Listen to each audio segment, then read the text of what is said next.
Hello दोस्तों, आप सभी का हमारे यूट्यूब चैनल डीके पाठशाला में स्वागत है। दोस्तों, जैसा कि आपने थंबनेल देख लिया होगा, आज वीडियो में बात करने वाले हैं जो आपका यूपी पीसीएस का एग्जाम होने वाला है प्री का, कि बच्चे को समय में उसकी तैयारी कैसे करें प्री 2023। क्योंकि दोस्तों पता होगा जो आपका एग्जाम है वो आपका 14 मई को होने वाला है प्री का।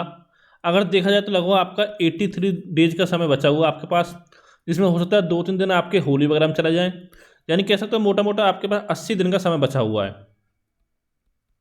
तो हम बात करने वाले इस 80 दिन में किस तरह से आपको तैयारी करनी है। अब देखिए दोस्तों, जो बच्चे वीडियो देख रहे हैं उसमें कई टाइप के बच्चे होंगे। एक तो ऐसे होंगे जिनका प्री अभी तक क्लियर नहीं हुआ लेकिन कई बार से एग्जाम देते आ रहे हैं, ठीक है। एक ऐसे होंगे जो फर्स्ट टाइम दे रहे हैं प्री, और एक इस टाइप के स्टूडेंट होंगे जो प्री दे तो निकाल लेते हैं लेकिन उनका मेंस नहीं हो पा रहा है। तो दोस्तों मैं आपसे कहना चाहता हूँ, देखिए अब ज़्यादा समय आपके पास नहीं बचा है। अब आप चाहे मेंस की तैयारी करो किसी करो, अब पूरा फोकस जो आपका प्री पे होना चाहिए बचे हुए समय में। ऐसा दोस्तों मैं क्यों बोल रहा हूँ कि अगर मान लो आपका प्री क्लियर हो जाता है, यानी आप प्री क्लियर करने आपको 90 से 95 क्वेश्चन के आसपास सही करने होंगे, इतने पे आपके सिलेक्शन हो जाएगा। अगर आपको नेगेटिव मार्क हटा दी जाए तो 90 से 95 के बीच में, इससे ज़्यादा कट ऑफ आपकी नहीं जाएगी। अगर आपका प्री क्वालिफाई हो गया तो जो आपको लगभग 4 महीने का समय मिल रहा है मेंस के लिए, उन 4 महीने में फिर आपके लिए मांग चलो 10 महीने के बराबर पढ़ाई हो जाएगी कम से कम। जितनी आपकी पिछले 10 महीने में पढ़ाई नहीं होगी उतनी आप उन बचे हुए 4 महीने में कर सकते हो, ठीक है। और पहले दोस्तों मैं अपने बारे में बता दूं कि मैंने आपका जो पीसीएस की बात की जाए, यूपीएस बात करें यूपीएससी की, तो 2 बार मैंने मेंस लिखा है यूपीएससी का। और यूपी पीसीएस की बात की जाए 3 बार मैंने प्री क्वालिफाई किया है, और मेंस लिखा है 2 बार। क्योंकि मैंने आपको बताया था कि लास्ट टाइम मैं आपका नहीं दे पाया था मेंस एग्जाम, क्योंकि देखिए उस समय मेरा जो बेबी था वो उसका हॉस्पिटल में था, और उस समय आपका सितंबर के महीने में आपका मेंस का एग्जाम था, ठीक है। अब देख बात करते हैं कैसे आपको तैयारी करनी है, एक करके बात करते हैं सबके बारे में। पहले दोस्तों हम बात करते हैं आपका इतिहास के बारे में, कि इतिहास आपको कहाँ से पढ़ना है। तो देखिए दोस्तों, इस पे स्पेक्ट्रम पढ़ने का इतना टाइम नहीं है। अगर देख मान लो आपने स्पेक्ट्रम एक बार कम से कम पढ़ चुके हो तो रिवाइज कर सकते हो। अगर आपने नहीं पढ़ा है तो देखिए इसके लिए एक बुक आती है किरण पब्लिकेशन की। आपको याद होगा आज से लगभग 10 साल पहले जो प्री एग्जाम होता था यूपीएससी में, उसमें 2 सब्जेक्ट होते थे। एक तो आपका जीएस का होता था प्री में, और एक जो आपका ऑप्शन होता था उसका होता था ऑब्जेक्टिव होता था। तो उसकी बुक आती है इतिहास की किरण पब्लिकेशन की। वो बुक मार्केट में मिल जाएगी, उसको आप ले सकते हो। उसमें आपको प्राचीन, मध्यकालीन, आधुनिक तीनों इतिहास मिल जाएगा। इसमें अगर वन लाइन टाइप में आपको दे रखा है, उसको पूरा तैयार करना अच्छे से। और उसके साथ में पढ़ना है आपको घटनाचक्र पूर्वावलोकन।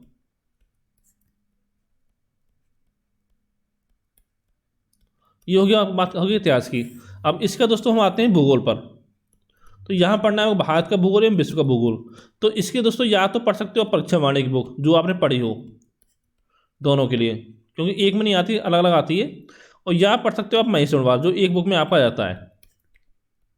जो आपकी इच्छा हो उन दोनों में से एक बुक को आप पढ़ सकते हो, लेकिन साथ में आपको ऑक्सफोर्ड का या किसी का भी एटलस जरूर पढ़ना है, क्योंकि 2-3 क्वेश्चन सीधे सीधे आपके एटलस से संबंधित आपके एग्जाम में पूछे जाते हैं, ठीक है।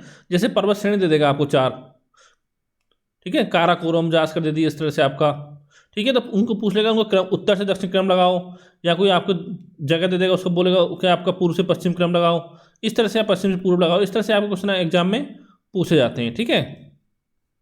और साथ में आपको घटनाचक्र पूर्वक आपको पढ़ना ही अच्छे से।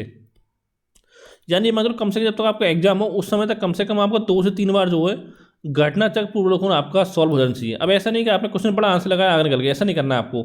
जो क्वेश्चन इसे आपका एक्सप्लेन दे रखा है उसको भी आपको अच्छे से पढ़ना है, ठीक है। फिर तीसरा अगर बात करते हैं इसके बाद हम, फिर आपका आता है भारतीय राज व्यवस्था।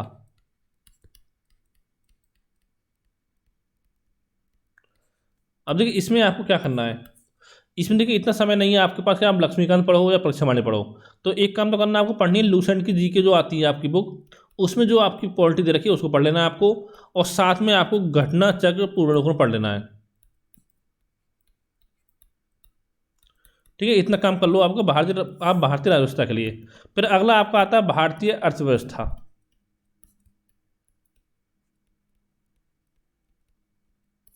देखिए यहाँ पर क्या करना है आपको, इसके लिए देखो एक तो आपको बजट पढ़ना अच्छे से, अभी जो हाल में आया है बजट, और साथ में आपकी आर्थिक समीक्षा। तो यहाँ से 2 से 3 क्वेश्चन आपको जरूर देखने को मिलेंगे एग्जाम में। और साथ ही देखिए जो आपका घटनाचक्र पूर्वावलोकन उसको पढ़ लेना है आपको। और दूसरी एक मार्केट में बुक आती है आपकी आर्थिकी करके, जो कि आपकी घटनाचक्र निकालता है, हर साल आती है। इस बार जो आपकी आने वाली होगी वो होगी आर्थिक की 2023-24, उसको जरूर लेना है। क्योंकि इसमें क्या है, इसमें देखिए आपको बजट मिल जाएगा, आर्थिक समीक्षा मिल जाएगी, वन रिपोर्ट मिल जाएगी, सूचकांक लेटर वो मिल जाएंगे, और साथ में जो आपका डाटा है, एक तो कृषि से संबंधित और एक आपका खनिज से संबंधित, वो आपको मिल जाएगा। कि पूछे गेहूं के उत्पादन टॉप तीन राज्य कौन से हैं, टॉप 3 देश कौन से हैं, कि खनिज में कौन सा देश पहले नंबर पर है, कौन सा राज्य पहले नंबर पर है, इस टाइप का आपको पढ़ना है। टॉप 3 पढ़ लेना दोनों में, आपको काम हो जाएगा। ठीक है, ये बात होगी भारतीय अर्थव्यवस्था की। और साथ ही करंट अफेयर आपको अच्छे से पढ़ना ही है भारतीय अर्थव्यवस्था के लिए। फिर आगे देखते हैं हम, अगला आपका आता है भारतीय अर्थव्यवस्था के बाद आपका आता है पर्यावरण एवं पारिस्थितिकी। इसके लिए दोस्तों क्या करना है आपको, इसके लिए पढ़ना है आपको घटना चक्र पूर्वावलोकन। ठीक है, इसको पढ़ लीजिए। इसके अलावा साथ में करंट अफेयर से कुछ कवर हो जाएगा आपका, और आपको परीक्षा मान लीजिए बुक वगैरह पढ़ने की जरूरत नहीं है, इतना टाइम आपके पास नहीं है। ठीक है, ये आपको इतना हो गया। इसके बाद छठा आपका आता है सामान्य विज्ञान। तो यहाँ पर दोस्तों क्या करना है, सामान्य विज्ञान में आपको एक तो पढ़नी है आपको लूसेंट जी की जो बुक आती है आपकी, उसमें जो सामान्य विज्ञान दे रखा है पीछे, आपको उसको पढ़ना है। और साथ ही पढ़ना है घटना चक्र पूर्वावलोकन, इसको आपको अच्छे से तैयार करना है, घटना चक्र पूर्वावलोकन को। ठीक है, और इसमें दोस्तों एक चीज़ आपकी आती है साइंस एंड टेक का जो आता है, उसके लिए आपका करंट अफेयर से कवर हो जाएगा। फिर अगला आपका आता है यूपी जीके। तो दोस्तों इसके लिए पढ़नी है आपको परीक्षा वाणी यूपी जीके के लिए। और दोस्तों बहुत जल्दी मैं आपका 1000 क्वेश्चन की सीरीज लेकर आने वाला हूँ यूपी जीके के लिए, 1000 इंपॉर्टेंट क्वेश्चन की। उसमें क्या करना है आपको, कि आपको 1000 इंपॉर्टेंट क्वेश्चन जो वो कराए जाएंगे विद एक्सप्लेन। तो उसको भी चाहो तो आप देख सकते हो अगर आपके पास समय है तो, यूपी जीके के। ठीक है, और इसके बाद दोस्तों अगला आपका सबसे लास्ट में आपका आता है करंट अफेयर, जो कि बहुत इंपॉर्टेंट है। तो देखिए इसके लिए दोस्तों मैं पहले आपको बता सकूँ, जब आपका एग्जाम होगा तो एग्जाम से 15-20 दिन पहले मैं लगभग 60-70 पेज के आसपास का आपको जो करंट अफेयर का नोट्स है वो मैं आपको फ्री में प्रोवाइड करा दूंगा। ठीक है, जो कि आपका होगा जुलाई 2022 से लेकर लगभग 20-25 अप्रैल 2023 तक के आसपास का। ठीक है, इतना ही आपको तैयार करना है, उससे ज़्यादा करंट अफेयर आपको तैयार नहीं करना है। और इसको अगर नहीं पढ़ना चाहते हो आप तो देखिए मंथली मैगजीन पढ़ सकते हो, एक तो आपकी आती है घटना सार। ठीक है, इसको पढ़ सकते हो मंथली, या 3 महीने में आती है। अभी देखिए इस समय जो आपके दिसंबर तक आई थी, जुलाई दिसंबर तक जो वार्षिक आई थी उसमें से पढ़ सकते हो आप, लास्ट के 6 महीने की, यानी जुलाई से लेकर दिसंबर तक, और बाकी इस महीने की मंथली पढ़ सकते हो। और जब आपका एग्जाम होगा तो उसके पास में एक बुक आती है अभी घटना चक्र निकालता है दृष्टि करके। ठीक है, उसको भी आपको पढ़ लेना अच्छे से। तो इतना काम करना है आपको करंट अफेयर में। और इसके बाद दोस्तों आपका आता है सी सेट। तो बता सकूँ सी सेट में क्या करना है, देखिए आपके इंटरपर्सनल स्किल्स वगैरह आपकी आती हैं। ठीक है, और आपका पैसेज वगैरह आते हैं, हिंदी के पैसेज, इंग्लिश के पैसेज हो गए आपके, और साथ ही आपका मैथ आता है, रीजनिंग आती है, और भी कुछ टॉपिक यहाँ पे आपके आते हैं। ठीक है, हिंदी आती है, इंग्लिश आती है। तो इन सब के जो भी बुक आप पढ़ना था वो पढ़ सकते हो। और साथ में देखिए मैं आपसे बोलूँगा, देखिए 2011 से लेकर जो भी अब तक 2022 तक आपके पेपर हुए हैं यूपी पीसीएस के, चाहे तो आपका सी सेट का हो और चाहे आपका जीएस का हो, वो आपको जरूर सॉल्व कर लेने हैं।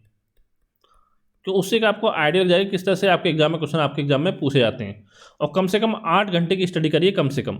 ठीक है, क्योंकि आपकी कोशिश होनी चाहिए कि जिस दिन आपका एग्जाम हो 14 मई को, तो आपका एग्जाम क्लियर हो, जिससे कि आप 15 या 16 मई से अपनी मेंस की तैयारी में लग सको। और दोस्तों अगर कोई आपका सवाल हो तो नीचे कमेंट करके आप पूछ सकते हो। Thank you for watching.